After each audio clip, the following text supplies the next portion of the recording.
It's episode number 322 with the Brandi Brown, the founder at The Exchange.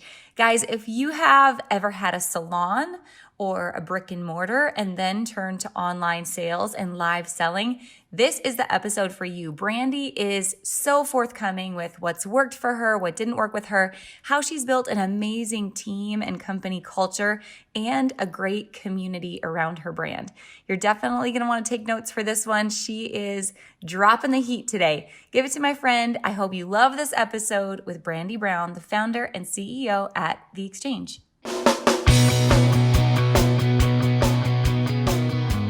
Let's talk about your business, strategy, and the juicy details of what actually works, from mainstream fashion to fashion on Main Street and the entire ecosystem behind it. How do we scale your company and do it with the balance and the happiness that we all seek?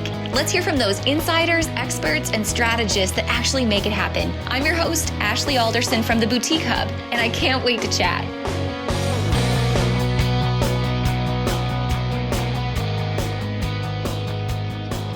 I have some big news to share. Last week, we did a giveaway thanking you guys for subscribing to the podcast and leaving a review on iTunes. And we have a winner for some free Boutique Summit tickets. Hello, gorgeous boutique. Reach out. We cannot wait to give you your prize. And just as a reminder, this is the last week to grab tickets to the Boutique Summit happening August 7th in Atlanta, with our digital workshop day happening all day August 17th. Use code BOUTIQUECHAT for 10% off those last chance tickets on the website. It's all linked up in the show notes, you guys. Thank you so much again to everybody who participated last week for subscribing to the show and leaving a review. You guys, we read every single one of them and we appreciate them so much. Hey guys, welcome back to the podcast this week. I've got one of my OG boutique friends here today. Can I call you an OG boutique friend? Brandi Brown from The Exchange is here. You've been a part of the Hub since the Hub was not yet the Hub, right? Yeah, I think so. I think I actually paid for a membership for years and never opened one email. I'm the worst. Yeah.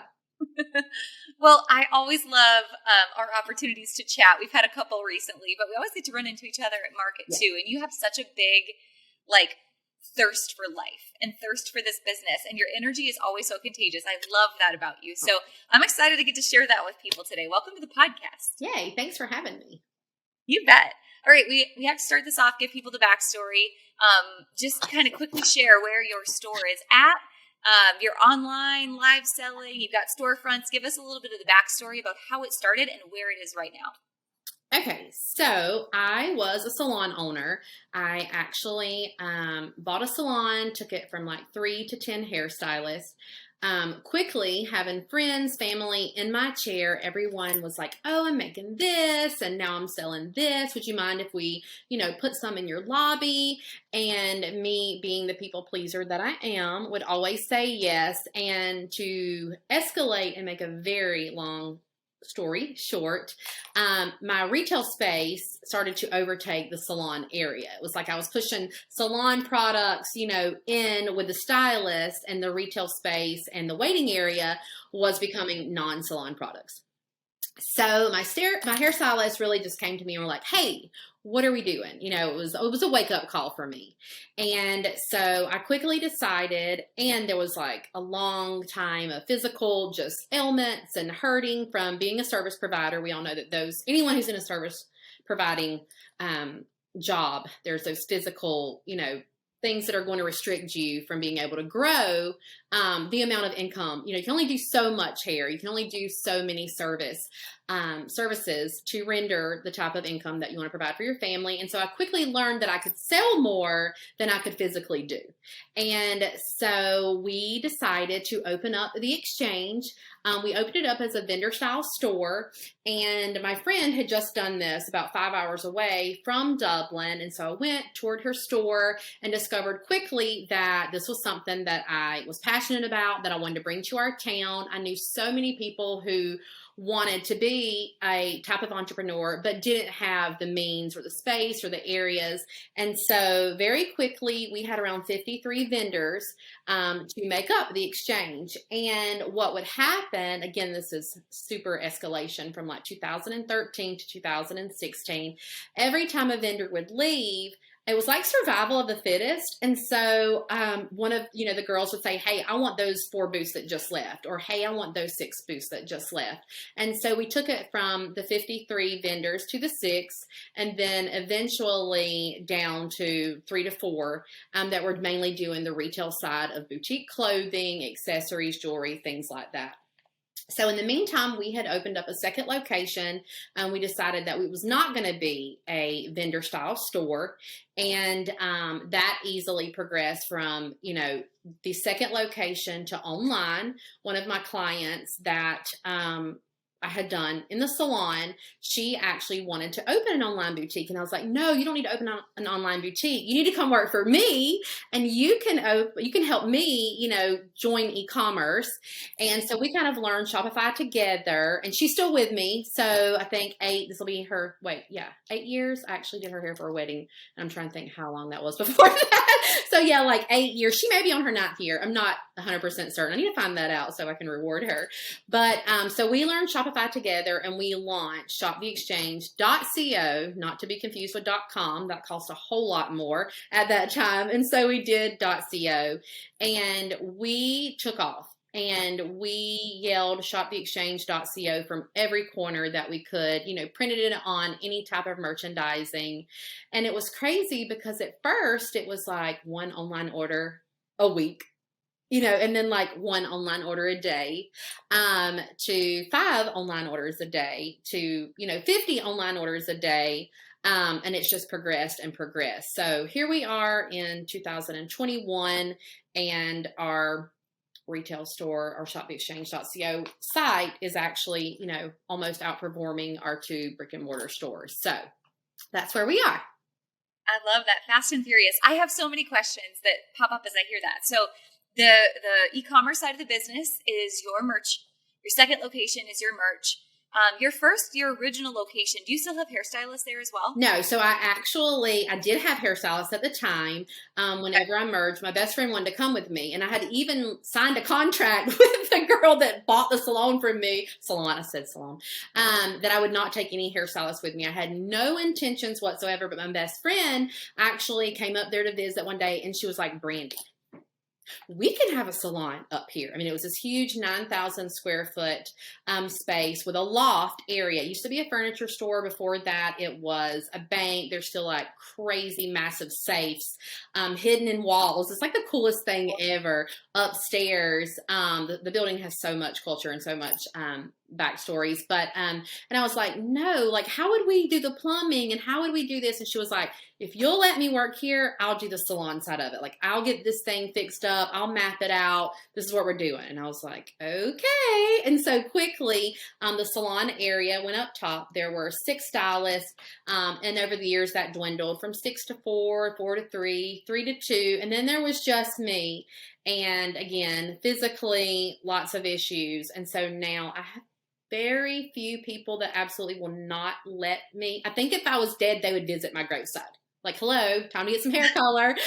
They will not let me give them up. I'm like, y'all, you really need to find someone else. I promise you they'll do just as good, but they will not let me go. So yeah, there was a salon up there, but now that's our live area where we do our fit videos, our conference area, 2 offices.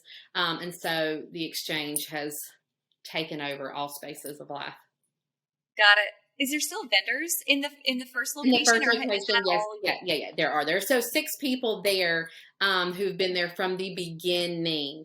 And they are just amazing. It's not a hobby for them. If people call all the time, we're like, we're really not that type of store anymore. We are a full retail boutique. Like, you would never be able to tell if you visited our store that there were vendors in there. I mean, all of their stuff runs through Shopify. It's done just like the store. And there's just a report at the end of the month where they get their payout for their merchandise. I mean, it's so amazing. And we are family. I mean, through everything. We vacation together. We have holidays together. And 3 of them actually work for me at the store. So this is their livelihood just as well. And they That's are perfect. awesome. Like they are my people. They are my tribe. I love that. That's always a question is how do you manage inventory? Yeah. How do you manage those relationships? So I love that they're a part of the community that you've built with. They are. They are there for the good and the bad. It's a marriage, I tell you. We fight like we're married too. Don't worry. But at the end of the day, we still love each other. And I think you have to have those relationships for your business to fully thrive because they're personally invested. And so they're always going to make sure that everything is done in the way that Brandi would do it because they know that I'm not going to lead them the wrong way. Or I hope not to.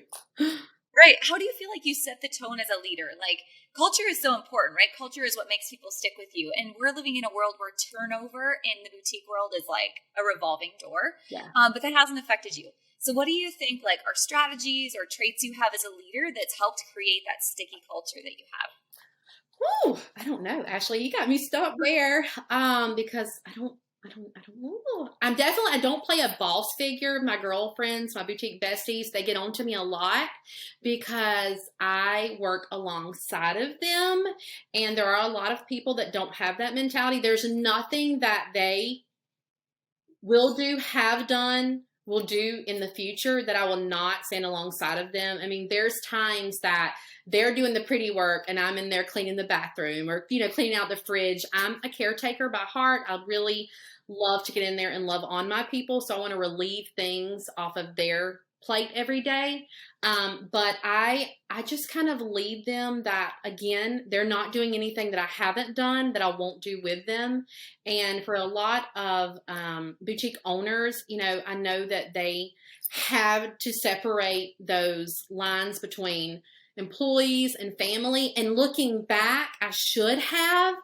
But then my turnover rate is not as high as theirs. I do have those friends that say, well, that's your first mistake. You're saying that you guys are doing this together, but they work for you. You're the boss, And I even had one girl, and it was so funny. We were on a retreat, and she said that what finally clicked for her was her dad said, and it was Lisa, oh my gosh, Lisa Rose. I can't think of the name of her boutique, she and her partner, but she said that her dad said, well, sweetie, the thing here is you sign the front of the check and see, they sign the back of the check.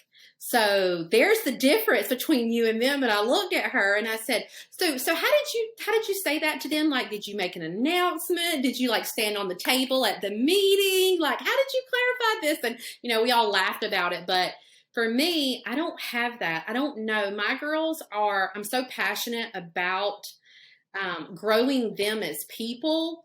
And I feel like that's my calling. Like I always wanted to be a teacher, but then I wanted to be a hairstylist, a real estate agent, a stay-at-home mom, a pretend stay-at-home mom. Like I wanted to do all the things, and I really still don't know what I want to do when I grow up. But I know that one day I want to get the text or the phone call or the letter or them just to show up and say, hey, remember that time that we were sitting there crying and you were crying with me and I was dealing with this loss or this breakup or just an emotional, just clarity and slap in the face that this clicked for me and you taught me that. And it, has taken me this long for it to show up in my life. And I love that. So I've had some clarity that I am a teacher at heart and that I am teaching these girls life lessons. And for me, that's so important. Like, I don't care what goes in the checking account every day. Those girls are family to me. And I'm such a crybaby. I'll get upset, but they are my heart. I mean, I have one daughter who is as different as night and day. I'm colorful and loud, and she's hoodies and black, and she's a musician. So like her space is her space, don't come in her safe space. And I love my girls that work for me because they're bubbly and loud. And I don't know, they just give me life that I seriously want to show up for every day. And I think that's why I do, show up at my store 6 days a week because I want to be with them because that's where life happens. And my storefront is so lively and they're there and I want to be there with them. So I guess I answered that, but I just lead by example. I don't know. You know what I think? You know what I think it is? Like, in hearing you say that, and I see this on two sides of the coin. I see this as like you being a leader in creating culture for your team, but also you building community for your customers. But it all comes back to what I'm hearing you say is you're a servant leader. Yeah. Like, servant leadership is not leading from the front, standing on the table and telling people what to do, but it's leading from behind. Yeah. I don't even like being the forefront of our lives. I hate it. My manager, Dana, is like, hey, you could really help us this week if you'd show up for a couple of lives. And I'm steaming clothes in the back. Like, I really don't like being the face of my business. But for some reason, I mean, obvious reasons, I do know that when I show up, the sales do go up, and I need to be doing that more, but I love nothing more than being with those girls and just being the example that I wish that I would have had, not, growing up, because there's so many life lessons that you learn from other people and living among them and truly having that servant's heart. So yeah, you've truly invested in people. I think that's a common thing. I just want to pause and make sure everyone takes home today is when you invest in the best for other people, not you're investing for what you can get in return. The world is a new place. Yeah. Right? It is. You give with a servant's heart, not you give expecting to always return. Yeah. I think what goes around comes around always. Yeah. In that case. Yeah. Well, my church, one of the big poster we have is serve people, serve people. And I know that there have been so many examples in my life where someone has sat me down, and had one of those hard truth conversations. And I found myself being able to do that with those girls and say, hey, you got to get over yourself. Like, you're being really selfish here, whether it's a relationship with their parents or with their boyfriend, soon to be husband, their husbands, I'm like, you got to stop nagging. What you nagging about? Like, just doing all of those things. And we have church at work. I mean, it's insane. I mean, there are days that girls come in and I'm like, what's wrong? Nothing. I'm like, everybody stop. What's wrong? And there comes the waterworks, and we're all sitting there crying, and it may be 45 minutes later and the door is still locked. And I'm like, I don't care. This is what's important right now. Like, the Lord made this moment where we could all come together and learn something together. And we're going to pause and we're going to reflect on this, because at the end of the day, again, I don't care what's in the checking account. I just care that those girls know my heart and that they have seen my heart exposed, because I'm the most transparent person you will ever meet. And I tell them the ugly truth. So they get me and I get them. I love that. But at the same time, that's a lot of energy, oh, right? That's a lot of energy that's going through you every single day. Yes, exactly. Serious question for you, though. Like, you're the caretaker. You've got your arms wrapped around all these people. How, at the end of the day, do you still protect your space? Ooh. How do you still protect, like, your heart, your time? Like, I say, there's space between employees and leaders, right, for a reason, so you can protect yourself. But when you have that, like, servant leadership heart, sometimes it's easy to get overwhelmed, or it's easy to be drained. Yeah, I'm drained a lot, overworked a lot. I have really bad anxiety. But, I just pray every night, Lord, just give me the strength, to be able to take whatever is dished to me that day and to not run out of the right words for them. I often push my own wants and needs to the side, but I am learning, and I have this year, delegated and let them lead. I really am stepping back. That's who I was, and I'm still doing it. But now, whenever COVID happened and my girls had to go home, for an amount of time, that almost killed me too. I mean, we were just talking about that this weekend. Someone, one of these people that will not let me give up doing their hair, she worked for me from the time she was 15 until she got married and started her teaching job. And I was actually doing her hair. She just had a new baby. And so the baby was crying and we were dealing with this, and she was a new mom. And, she was sitting in my chair, just crying because her infant was crying. Her sister works for me. So her sister's in the office, taking care of her baby. They get paid to do all this. Sometimes I look back and I'm like, I did nothing today, but I don't care. And so we were sitting there, and, I told her, like, it's okay for her to cry. Like, she's going to be fine. And, I was sitting there thinking back on COVID when those girls left, and I was talking about how exhausting it was to be like, are their parents upset because they're here working? Do their parents think I'm selfish because they're here? I finally had to fight through all that mental fatigue and, decide when it was right to send them home and decide when it was the correct decision to bring them back. We won't get into all that, but, you know, and with them not there, there was a lot of quiet space in that building. And, you know, I was doing things that I had not done by myself. Not that I hadn't done in a long time, but that I had not done by myself. Like, and it really gave me the chance to figure out some problems, some things that maybe I could do a little more cost effective. And so when we were running leaner, we were running a little greener, if that makes sense. And so having them come back, I really about worked myself into the grave at that time, you know, because for me, I didn't know if we were going to make it or not. You know, we were making it. And I remember sitting down with my husband and saying, I need you to call the bank. And he was like, for what? And I said, I need to know like what we have in our house. I mean, it was a really hard conversation, especially for someone like me who's so independent, because he has a corporate job and that pays the bills, and I'm doing my own thing. And we really just don't get into those things because he trusts me and I provide what I provide. And that's just one of those things that we don't get into much, so it doesn't affect our home life. And so I remember sitting him down, you know, and thinking, I need you to call the bank.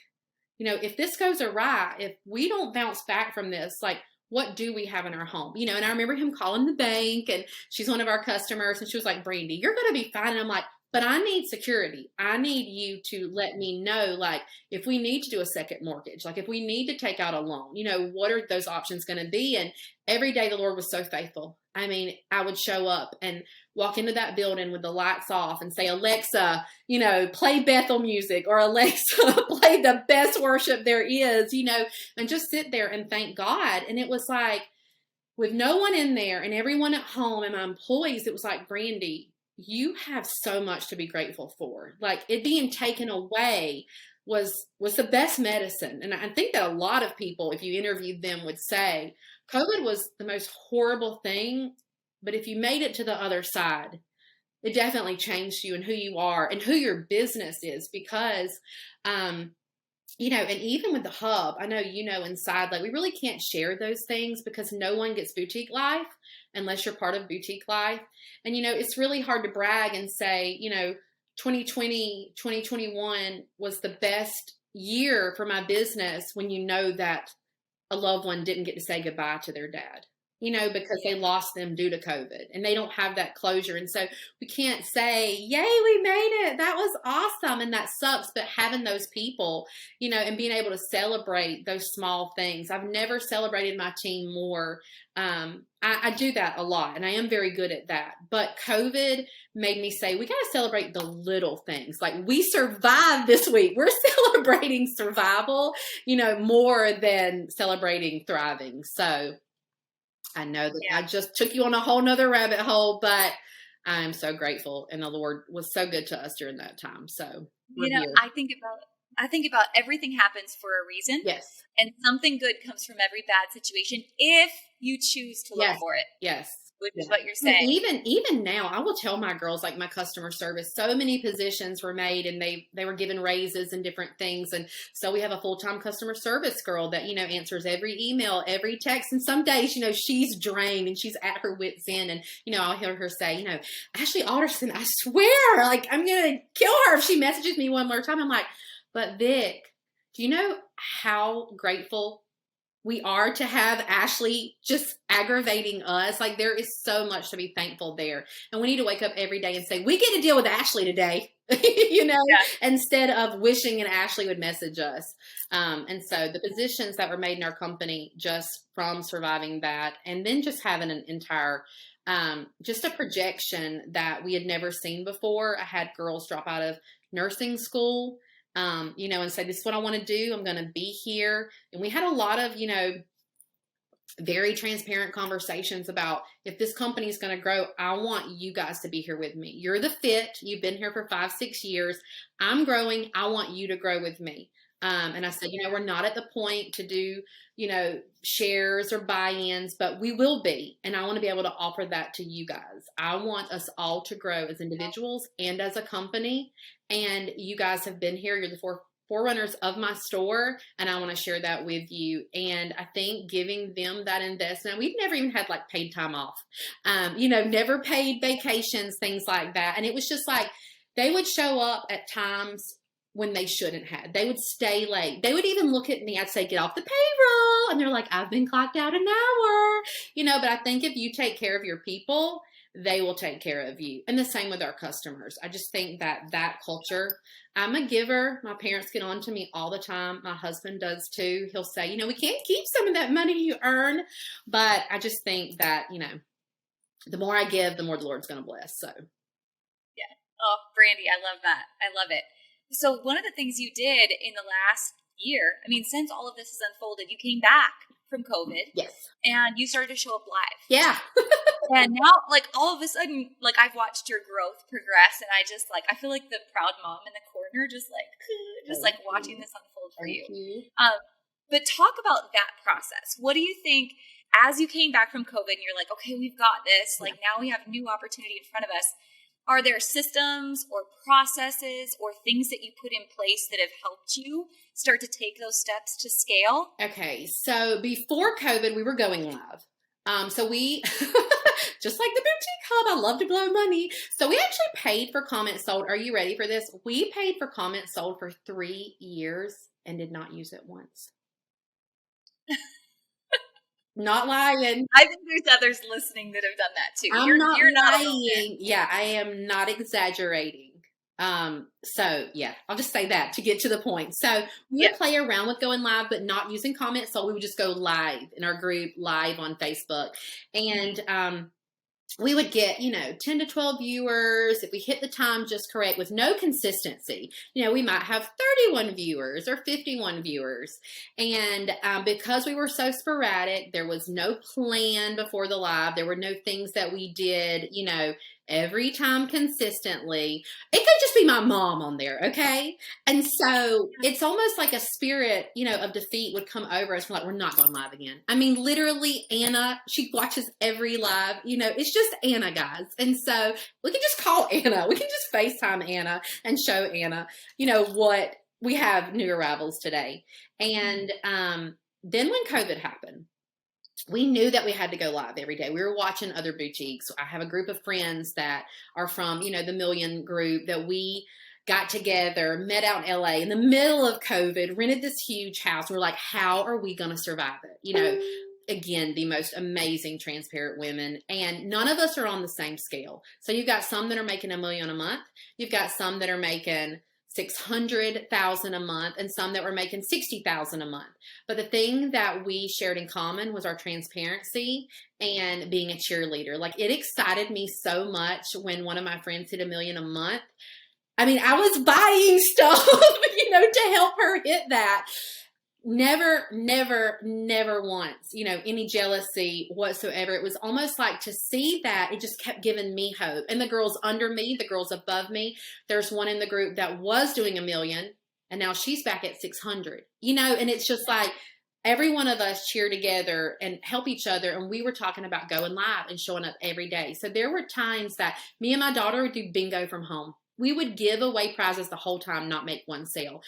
Some of my girls would go up there at night. This is when, again, the store was closed. There were no employees there, but they would take it upon their own, not paid, go to the store and do trivia. They would drink wine and do trivia and do all the things. And so we started getting very consistent. We were like, okay, this is what Ashley's been preaching for a long time. Keep showing up. Well, then we discovered how personal people were. There were maybe some lonely people, that we, to them, I don't know what we were, but they were looking for us to be there. We were their people. They were our people. And so then we started Facebook ads. We'd always piddled with ads. I'd used several people in the hub.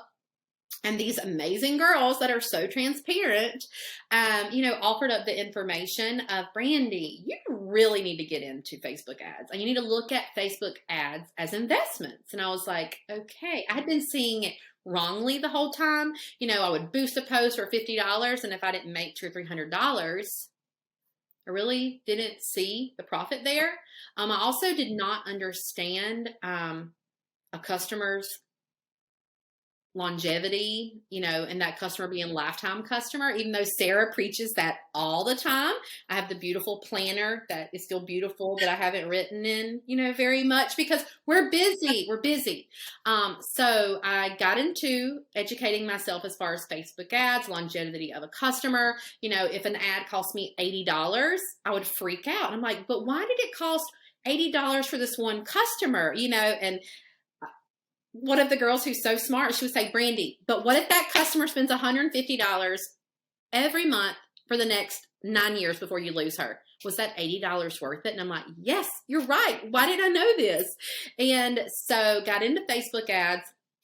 And again, was educated that you're not talking to the 3 people that are on there right then. You're not talking to the 30 people that are going to see it that day. When your Facebook ads company comes in and takes it over, you're talking to the next 12,000 people that are going to meet you. And so I really started preaching that. I showed up, I got my girls excited. I really invested in them. I was like, listen, I'm somebody, you're somebody, and we're about to do this thing. Like, I'm telling you right now, I want you to start walking into the room like you are who you are, because you're awesome. Yeah. And I'm so proud of you guys. And it was almost like projection. Like, I would never say that to myself, but I would say that to them. And it's like they had a little pep in their step, And so they started showing up for the job that they wanted to have, and our lives blew up. We went from having a live that did $1,000, to a live that did $5,000 to $6,000, and grew and grew and grew. And so we started being consistent. Every day of the week, you can find us here. I am a guerrilla marketing person. Everybody that meets me, they're like, your social media, like, you blow it up. And it's not that I do it that way for any reason. It's just how I do everything that I do. I'm a little over the top. I'm a little extra. And so, if we went live, we were texting it out. We were sending it on postscripts. We were downloading it. We were emailing it out. We were tagging our friends. We were doing giveaways. And our live sales have changed our e-commerce. I do feel like that live selling, it's like, the quote, the seed you plant, the fruit is not the seed you plant today, kind of thing. It is, but you just don't see it until it shows up and you're like, that's it. That's the thing we were missing. And so when we got consistent, our fans started being consistent, and they started tagging their friends, and they started sharing. It was like they weren't sharing or tagging before because we were inconsistent. They couldn't count on us. And so it's like a relationship built with our customers. And now we're up, 200%, up 150%. And it's just insane. I mean, it is insane what has happened in our company. And it's just insane what's happened in our employees' lives, and being able to, offer them extras and different things, and just to see them grow. Like, I really just love seeing them grow more than me. I know that sounds silly, but I do. I love that. It speaks volumes, though. I mean, that's been the theme of this entire conversation is, again, servant leadership and what it's continuing to grow, what fruit it's continuing to grow for your company. If you could go back in hindsight, I'm even thinking like all the way back, thinking about your journey to where you are now and live selling blowing up. I'm sure there's also some salon owners listening right now, boutique owners with a salon thinking, take me all the way back there.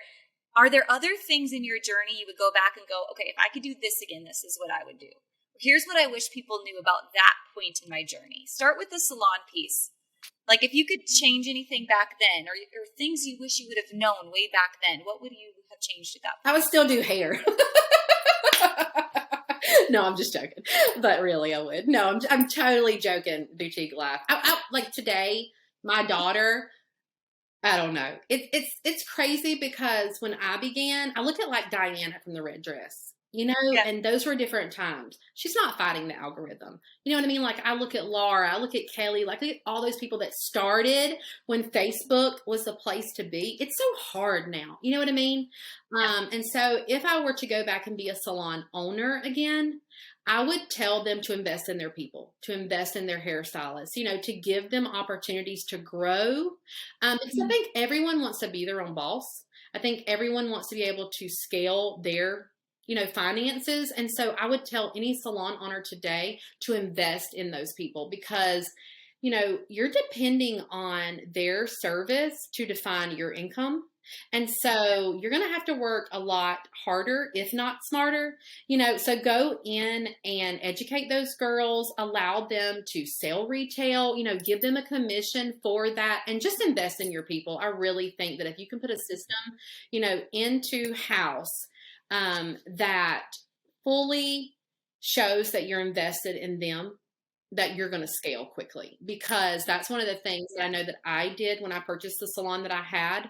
And I know that when I chose to sell it, it was the right decision, because I no longer had the heart that I wish that I would have kept, because I could have been successful at that. I mean, I'm a seller. I don't understand why, but I've always, like in 5th grade when we were selling raffle tickets, I mean, I would sell 100 and go back for 100 more. I would be at the front of Walmart and everyone would say, you can sell ice to an Eskimo. And I don't know why. I just think that if I'm passionate about something, I'm really over the top. I used to be called dramatic, but then we realized it wasn't, dramatics. It was more passion. And so I wear that on my sleeve. And anyone who knows me knows I'm going to get really passionate. I'm going to cry about some things. We're going to laugh about some things. And I think that salons who are going into the boutique industry, I know I have a lot of friends. I've actually been helping, some different people who I was friends with outside of the hub, and I've brought them into the hub locally here in Georgia and other areas. And, they're like, what are you doing? How's this going? And now that I've pulled away, I only pulled away from salon life or being a hairstylist because it's my therapy. It's just because of physical issues that I have, not for any type of income or things like that. It's just because I physically cannot do that any longer. But I think that you can have a great mix of both. And I think that anytime that you have a multi-purpose, when my salon stylists were thriving, the amount of traffic that came through, when one would leave, my manager would say, you really should fill that salon chair. And I'm like, but I don't want to. I don't want to manage those girls. I don't want to be over them with the state board, just all those tedious things that nobody wants to deal with. Like, take your trash out, throw the hair away. I don't need a $500 fine over this. And she'd say, well, I'll manage them because, that's like an additional 20 to 40 people a day. So I want them in the store for the traffic. And I think that there are a lot of people that are doing both and are super successful. And again, if you position that correctly, you're going to be very successful. I love that. That's perfect. Are there other steps along the way, like as you think about people watching your journey unfold today, that you wish you would have known about sooner? Let me think.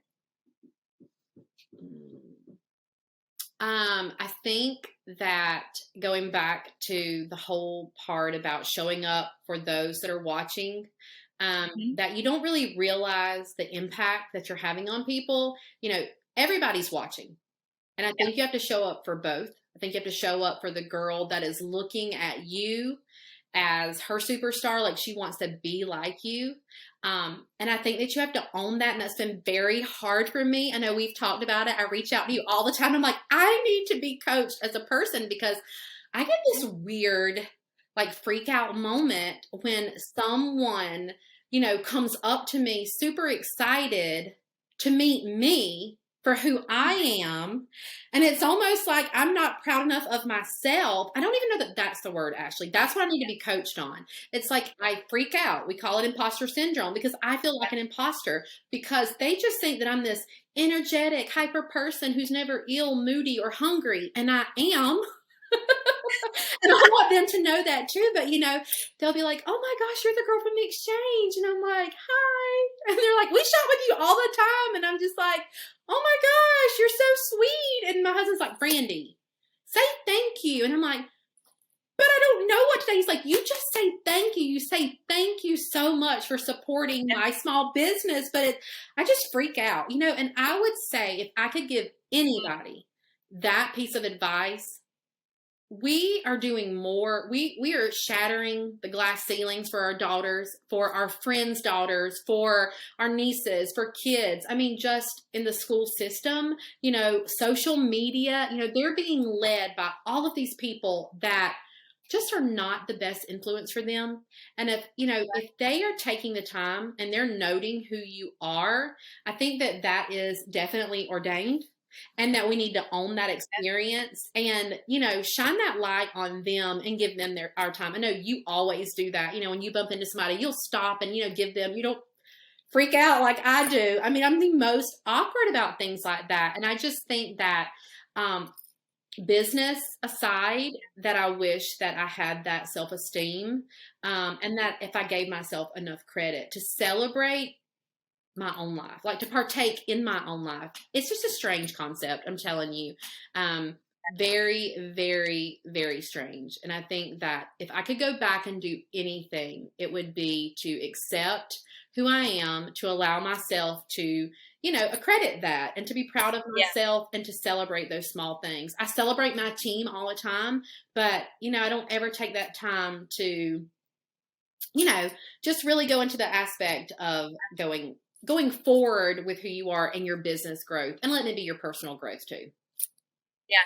Brandi, this is not strange and you're not alone. Like I feel like Eric and I just had this conversation the other day. So I'm so glad you and we're going to have a coaching session. Just like I'm going to be your beta. Okay. I'm going to be it. Start with me, please. Yeah. So two things come to mind when I hear you say that. The first is like the word humility is a big trigger word for me. Yeah. And I think it's because it was something that was important to my dad, who was like my rock. Yeah. And so just like, if you weren't humble, you were just a jackwagon, right? You being humble is everything. Yeah.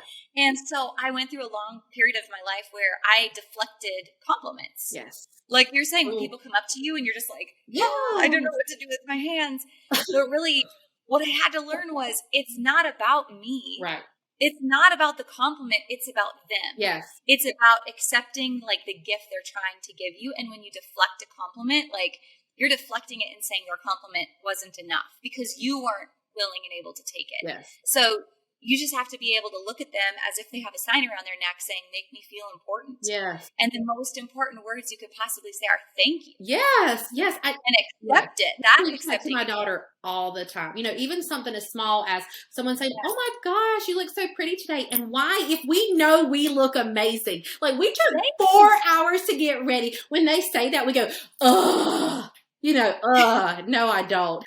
Why is that so hard to allow someone to give us a compliment? It's something that we need to kill. I tried seriously to preach that to my daughter, and I'm the worst example for her to look at because I don't do that. And so I really have made that a niche specific, whatever's going on, to give a compliment and to take the compliment, to truly, if a waitress walks up to our table and I can tell she's awkward, I was like, hey, I just want to let you know, like, you are absolutely beautiful. And, they're just like, oh my gosh, you're going to make me cry. I'm like, no, like, you are gorgeous. Yeah. I just want to tell you that I can give and give and give the compliments. But when you try to give it to me, I don't know why. It's so strange. And my girls, they'll tell you, my storefront girls, they know.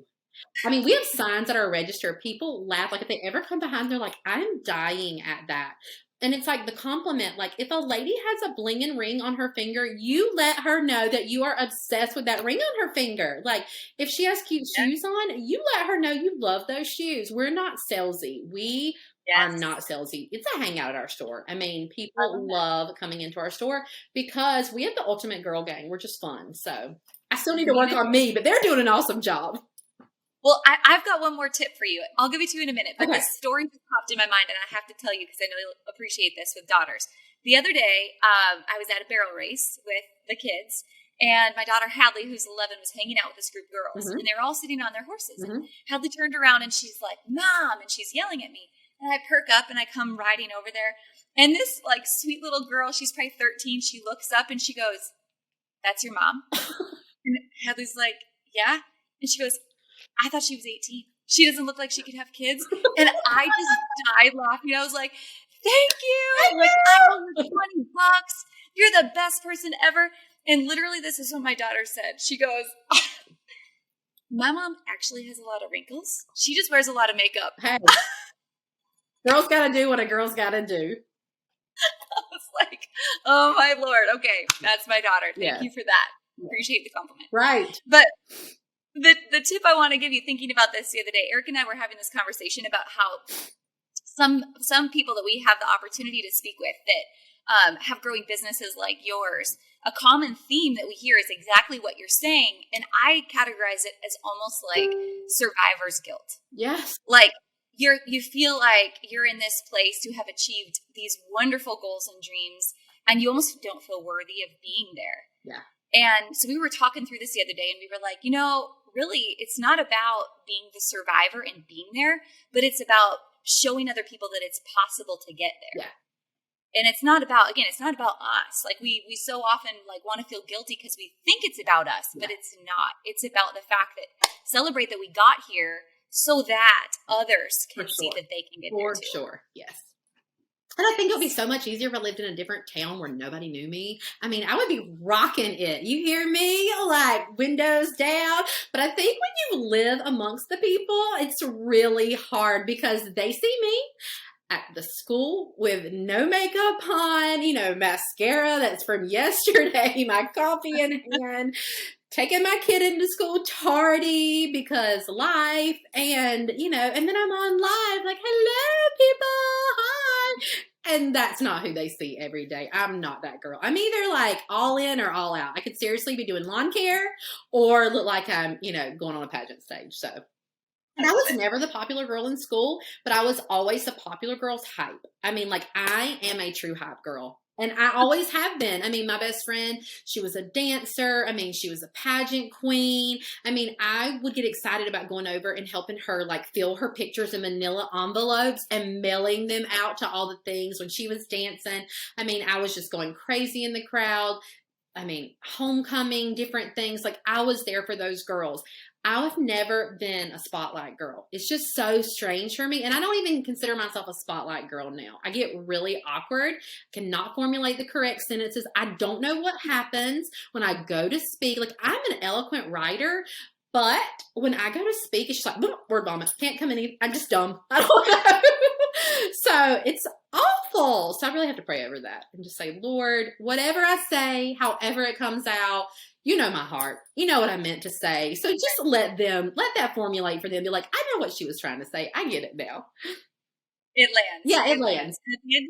At the end of the day, you've created all the community and culture around simply being you, being authentic. I hope so. I hope so. And I think that is one thing that our business, just Instagram is so curated, and now the Facebook is getting so curated. It's like reality TV has now come to social media, and those that are thriving are those who are being their most authentic self. And for me, I think, and I'm not saying my business is thriving, I'm saying from a point that it was not thriving was when we were trying to be perfect. And we are just at the very beginning of trying to be authentic, because again, we have to see these people everywhere we go. So we can't get on there and act crazy and do all those things if that's not our nature. You know what I mean? We just look like frauds. I mean, we do. And I'm a very serious person. People always say, oh my gosh, you're so funny. I'm like, no, I'm not. I'm not fun. If you ask my husband or my kids, they would say, who did you meet? Like, that's not my mom. She's not a fun person.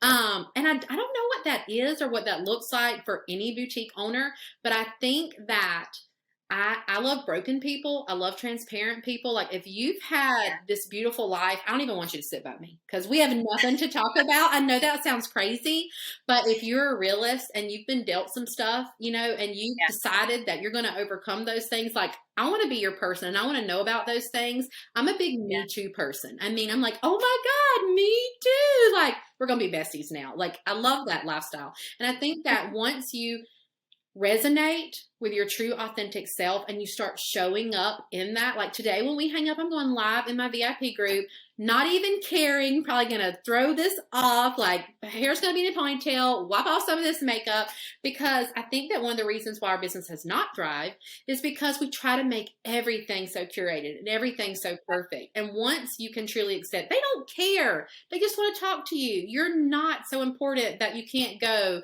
imperfectly. Just go in, talk to your people. That's all they really want. They want to know who you are, what you can serve them, how you're going to get it to it, how you're going to get it to them. They don't really care for all that filler. They really don't. I mean, every consumer has a need, and they just want to relate to people, and they want to feel important, and that's something that we truly pride ourselves in, is having our repeat customers. I think that in 2021, acquiring new customers is getting very hard. The iOS updates, all of that, it's very scary. Acquisition is very hard to pinpoint, but I think if you take care of the people, you always say it, 80% comes from 20%. You preach it all the time, but it's like we want more, more, and more. But if we would just stop and say, these are our people, we're gonna keep serving our people, we're gonna keep loving on our people, your business is not gonna have anything to worry about because they know you're there. Yeah, servant leadership in a nutshell.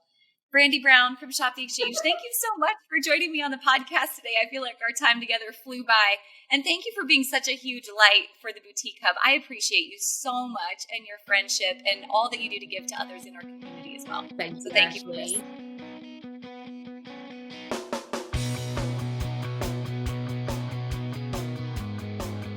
Hey guys, thank you so much for listening to this episode. We hope that you loved it. Don't forget to hit subscribe and leave a rating and review down below for a chance to be one of our featured listeners each and every week. For more information on our spirit of community over competition and how to access complete show notes and bonus downloads from our guests, head on over to theboutiquehub.com and join the community. We'll see you next week.